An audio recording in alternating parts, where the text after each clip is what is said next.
Thank you. చాలా views వస్తున్నాయండి నా గెట్ ఫిట్ విత్ మీ వీలాగ్స్కి. Thank you so much. మీ అందరి సపోర్ట్ నాకు ఉంటే ఇంకా నేను బాగా మంచిగా వీడియోస్ అన్నీ పెడతాను. సో ఇది వచ్చి డే 28 నడుస్తుంది కరెంట్లీ.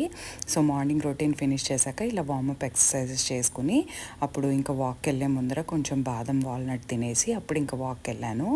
వాక్లో మా ఫ్రెండ్ ఒకళ్ళు కనపడితే తనతో ఇంకా కొంచెంసేపు బ్యాడ్మింటన్ కూడా ఆడాను అనమాట. ఆ తర్వాత వచ్చాక ఇలాగా హెల్దీ ఓట్స్ దోశ చేసుకుని తిన్నాను, మామూలు రెగ్యులర్ దోశ కాకుండా. ఇది కూడా నా ఛానల్లో పెడతాను, తప్పకుండా చూడండి రెసిపీ. ఇంకా తర్వాత మధ్యాహ్నం లంచ్కి పెసరపప్పుతో ఎప్పుడు తినే బోరింగ్ పప్పు కాకుండా ఇలా పెసరపప్పుతో వెరైటీగా ఒక డిష్ చేశాను. ఇది కూడా నా ఛానల్లో ఉంది, తప్పకుండా చూడండి. ఇంకా రైస్తో ఇంకా బనానా ఫ్రై అది తినేసాను అనమాట. ఇంకా స్నాక్ ఏం తినకుండా లైట్గా కొంచెం చాయ్ తాగాను. ఆ తర్వాత ఇంక ఈవినింగ్ డిన్నర్కి ఇలా పొంగల్లాగా తిన్నాను. Thanks for watching. ఇంతకీ ఫస్ట్ టైం చూస్తున్నట్లయితే సబ్స్క్రైబ్ చేయండి. బాయ్.